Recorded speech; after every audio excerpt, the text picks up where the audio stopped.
네, 안녕하세요. 스마트 경영 아카데미에서 회계감사 강의하고 있는 손보승 회계사입니다. 여러분들 1차 시험 고생 많으셨습니다. 이제 잠깐의 휴식을 갖고 2차 시험을 준비하게 될 텐데요. 가장 고민되는 부분이 뭘까요? 이거죠. 내가 감사를 챙겨야 될까, 버려야 될까? 감사에 대한 고민이 많으실 거예요. 그래서 실제로 저한테도 질문을 많이 주셔가지고 제가 이렇게 영상으로 답변을 드리려고 준비를 했습니다. 감챙감벌을 결정하기 전에 뭐가 필수죠?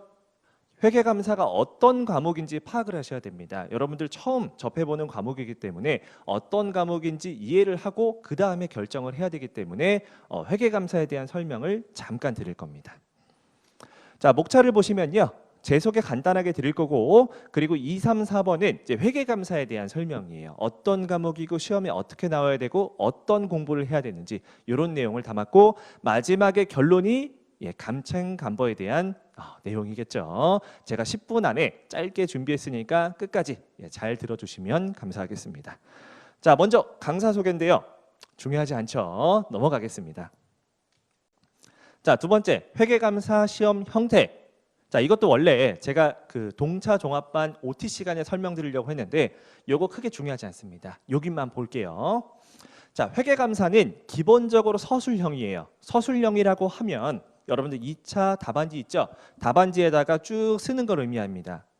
하지만 문제가 무조건 다 서술하시오 이렇게 나오지 않아요. 어떻게 나오느냐? 첫 번째는 그냥 서술형, 두 번째 단답형, 딱 특정 단어를 기재하도록 되어 있습니다. 예를 들어 원천, 성격, 통제 이런 식으로 단어를 서술하게 되어 있는 유형도 있고요.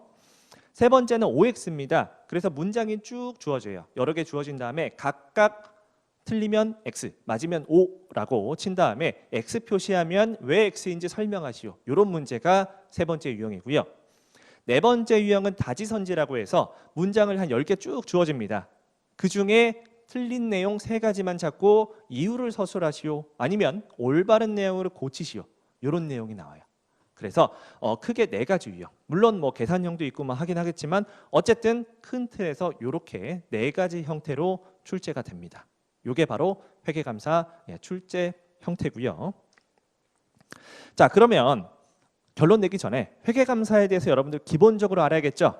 제가 항상 설명드리는 내용은 재무회계와의 비교입니다. 자, 여러분들 재무회계 다 알고 있잖아요. 재무회계 기본적으로 문제와 정답이 어떻게 구성되어 있나요? 자, 재무회계는 회계상 거래가 문제예요.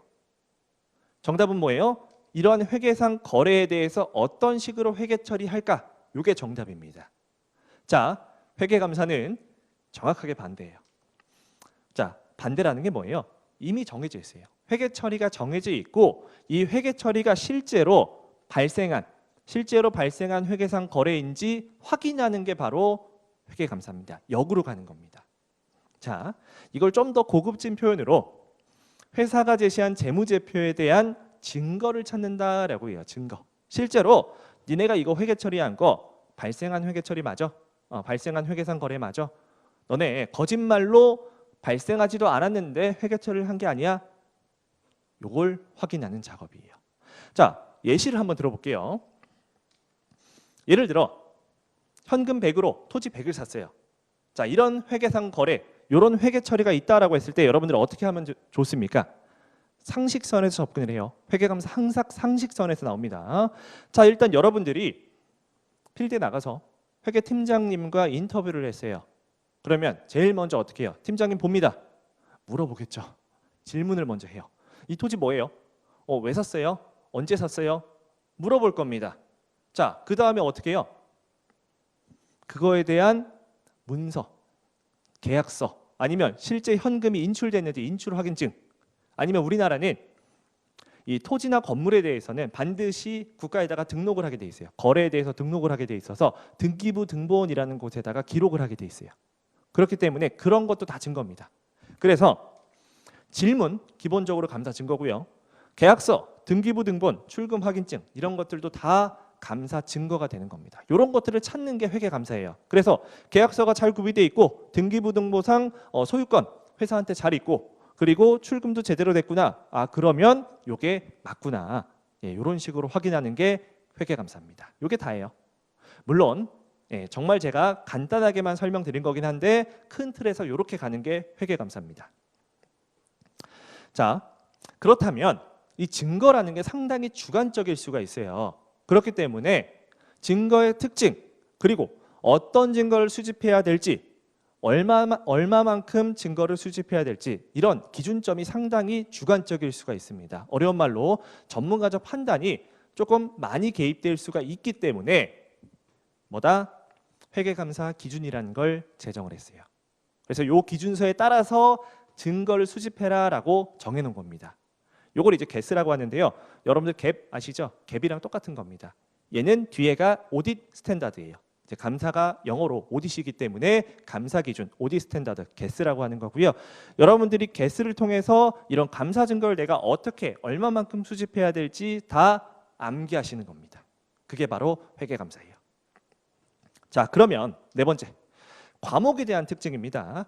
자, 회계감사라는 게 말씀드렸죠. 우리 겟을 암기하는 겁니다. 그래서 기본적으로는 암기 과목이에요. 하지만 이게 상당히 실무적입니다. 그래서 실무 중심의 암기 과목인데 이게 실무 중심이기 때문에 여러분들 반드시 이해가 필요해요. 여러분들 회계감사 경험이 없으시잖아요. 그렇기 때문에 경험이 없으면 어떻게 해야 돼요? 상상을 해야 됩니다. 제가 수업 시간에 계속 상상에 대해서 상상을 해드릴 건데요. 상상을 하시면서 여러분들이 이해를 하시면서 암기가 돼야지 그냥 무턱대고 암기하시면 상당히 힘들어집니다. 그게 회계감사 기본 형태고요. 자, 세 번째는 희소식이에요. 여러분들 좋은 겁니다. 계산 문제가 거의 없습니다. 물론 싫을 수도 있겠지만 대부분 말이에요. 계산 문제가 표본 감사라고 해서 우리 통계적 표본 추출 요거 계산 문제 있고요. 중요성이라고 해서 두 가지 요거 두 개 빼고는 대부분 말 문제입니다. 자, 그러면 회계감사가 문제가 어떻게 출제될 건지 예시를 한번 볼 건데요. 회계감사는 낯서니까 익숙한 걸로 제가 설명을 드릴게요. 자, 첫 번째, 한식을 먹을 때 쓰는 도구를 모두 서술하시오. 자, 여러분들 아는 거죠? 어떻게 쓰실 거예요? 첫 번째, 젓가락, 숟가락, 수저, 국자, 주걱 다 쓸 수 있죠? 다 가능합니다. 하지만 뭘 써야 돼요? 기준서에 나와 있는 것만 써야 돼요. 그래서 기준서에 만약에 숟가락과 젓가락만 나와 있다, 나머지 다 틀린 거고요. 수저, 조금 애매할 수 있죠. 부분 점수를 받을 수도 있고 못 받을 수도 있습니다. 이래요. 두 번째, 한식을 먹는 과정을 서술하시오. 자, 여러분들 경험이 있죠? 그렇기 때문에 상상할 필요가 없고 경험을 생각해 보면 되죠. 내가 어떻게 한식을 먹었는지 생각하면서 과정을 서술하시면 됩니다. 하지만 여러분들 상상에 따라, 경험에 따라 쓰는 게 아니고 뭐에 따라 써야 돼요? 기준서에 따라 써야 되는 겁니다. 그렇죠? 그래서 기준서에 나와 있는 한식을 먹는 과정이 있을 수가 있어요. 그런 내용을 쓰는 겁니다. 그렇죠? 세 번째, 한식을 먹음으로써 얻는 효익을 서술하시오. 여러분들 생각할 수 있죠? 몸이 건강해지고 영양분을 다양하게 섭취할 수 있다. 이런 여러 가지 효익이 있겠지만 반드시 기준서에 나와 있는 효익을 서술해야 되는 겁니다. 이게 회계감사 문제예요. 이렇게 나오는 겁니다. 조금 이해가 가셨죠? 이렇게 나오는 게 회계감사입니다. 자, 이제 결론입니다. 결론이에요. 자, 내가 만약에 기본적으로 암기 과목이기 때문에 암기 과목에 대해서 기본적으로 자신이 좀 있다. 이러면 그리고 다른 네 과목에 대해서 어느 정도 공부를 했습니다. 연습서 공부를 조금 했다든가 어찌 됐든 기본이 되어 있다. 그러면 감챙이고요. 암기 과목에 자신이 없고 내가 다른 네 과목이 조금 많이 부족합니다. 이러면 감벌을 하는 겁니다. 여러분도 다 알고 들으신 거죠? 제가 명확하게 결론 내릴 수 없습니다. 왜 그래요? 여러분들의 지금 현재 상태는 누가 제일 잘합니까? 여러분들. 각자 자신의 상황을 파악하신 다음에 결론을 내셔야 돼요. 그죠? 자, 동차생들은 이렇게 공부하면 좋을 것 같아요. 이거는 지극하게 개인적 경험입니다. 지극히 개인적인 경험이기 때문에 따르지 않아도 되는데 저 같은 경우는 이렇게 했어요. 시험이 좀 평범하게 나오거나 쉽게 나올 경우에 한 60점대로 합격을 한다. 이걸 목표로 했습니다. 물론 시험이 엄청 어렵잖아요. 그러면 동차생도 어렵고 유해생도 어렵고 다 어렵습니다. 그거는 어쩔 수가 없는 거고요. 그냥 평범하거나 쉽게 나왔을 때 합격할 정도를 목표로 했습니다. 이게 첫 번째. 자, 두 번째. 이런 분들도 있어요. 감사를 3월 달에 그냥 확 다 듣고 4월부터 암기만 쭉 하겠다. 이것도 방법인데 감사라는 게 이게 실무적인 내용이기 때문에 3월에 한꺼번에 확 듣잖아요. 상당히 휘발성이 강합니다. 내가 뭘 들었지?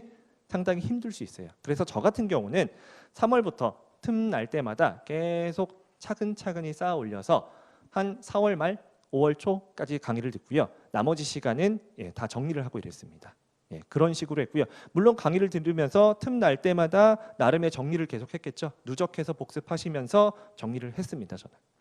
자, 부끄럽지만 어쨌든 결과는 공개해야겠죠. 네, 결과입니다. 저는 이렇게 했는데 그러고 나니 이렇게 결과가 나왔어요. 저는 어느 한 과목을 정말 고득점을 받자 이런 생각을 절대 하지 않았습니다. 물론 잘 보이실지 모르겠는데 제목에는 좀 잘못된 것 같는데 저는 웬만하면 다 60점대로 붙자라는 전략으로 공부를 했습니다. 회계감사도 마찬가지고 다른 과목도 그랬어요. 그 결과 물론 삐끗했죠. 네, 어쨌든 세법이 떨어지긴 했는데 어쨌든 제 전략은 이렇게 했고요. 그래서 저의 해도 마찬가지 회계감사가 평이하게 나왔기 때문에 합격하게 된 겁니다. 됐죠? 부끄러우니까 넘어갈게요. 자, 결론 이미 났는데 만약에 내가 그래도 잘 모르겠다 그러면 제가 스마트 경영 아카데미에다가 회계감사 원리 강의가 있습니다. 그래서 회계감사 전체에 대한 내용을 몇 시간 9시간에 정리를 쫙 해놨습니다. 그래서 요거를 들으시는 것도 추천을 드리는데 뭐 안 들으셔도 상관이 없죠. 여러분들 이미 판단이 쓰셨으면 그거대로 공부하시면 될 것 같습니다. 도움이 조금 되셨나요? 제가 질문이 조금 많아서 이렇게 한꺼번에 강의를 찍어서 준비를 했는데 조금 도움이 되셨길 바라겠고요. 여러분들 올해 꼭 다 좋은 결과 있으시길 바라겠습니다. 네, 감사합니다.